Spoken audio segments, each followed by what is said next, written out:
One of the features of shore game spinning which makes it so effective is it allows you to get a small lure much further than we've been able to get in the past.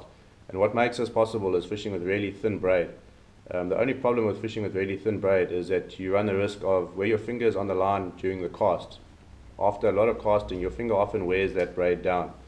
And you'll find after a couple of hours of fishing, all of a sudden you'll throw off and the line's broken where your finger goes. Now, to get around that, you have to fish with a casting leader, and it's very important that you match the breaking strain of your casting leader to the breaking strain of the braid that you're fishing. If you go into too thick a leader, you end up throwing, and that leader knot wraps around your first guide, and you end up throwing off, which is highly frustrating. My favorite braid for the fishing light and throwing far is the Gosen Casting 21 pound. It's a phenomenally smooth, thin braid, which throws, when you throw it, feels like you parted off. That's how smooth it is going through the guides. But it does wear on your finger after a while, so it's important to go onto a leader. I'm just going to go through quickly the leader configuration that I use. So I've got my casting braid, which is on my reel, the 21 pound Gosen. I then go from that braid onto an FG knot, very small, neat knot. Do yourself a favor, take the time and learn how to tie this knot. The FG knot is the one thing which revolutionized the way I approached fishing with braid.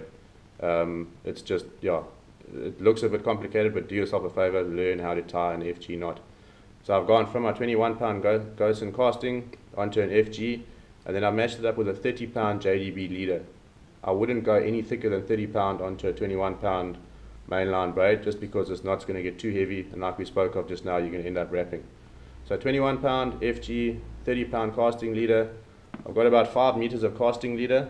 So it's enough to go right the length of your guides and then still have 3 or 4 turns around the reel during the cast. So I've got my 5 meters of casting leader, which comes ultimately to my fluorocarbon leader. Once again, 30 pound casting leader, FG knot, and I've got here a 5.5 fluorocarbon leader. For spinning, I strongly advise that you do use fluorocarbon. It is expensive, but you really don't use a hang of a lot of it for spinning. And because you're using a thin diameter, you want to go with a high abrasion resistant material, and you don't get much better than fluorocarbon. So do yourself a favor, invest in a spool of fluorocarbon. It's probably going to last you several seasons. So it's an expensive outlay in the beginning, but it's going to last you a long time. For local spinning, I generally don't go much thicker than 0.55 for snook, and for the local kingies and things, it's mostly enough. Certainly on the 5,000 size reels with the heavy rods and extra heavies, it's fine. If you're going to go further north and you're going to start targeting more of your kingies, then obviously you ramp it up a lot. My fluorocarbon leader is about 1.5 meters, so basically the length, just slightly shorter than the length from your tip eye to your lure when you throw it. That's how long I make my fluorocarbon leader. So here I've got about 1.5 meters of 5.5 fluorocarbon. Coming down to a short piece of wire. You can use a thin piano wire. I've made it a rule for myself that fishing locally, I only fish with a little piece of wire. You never know when that really big snook or kuta or that once in a lifetime fish is going to come along, and if you haven't got a little piece of wire here, chances are he's going to bite you off. Also, if there's a big shad or a sea pike or something around, you've got a good chance of taking him out. So just a personal rule, I always fish with a short bite section of wire.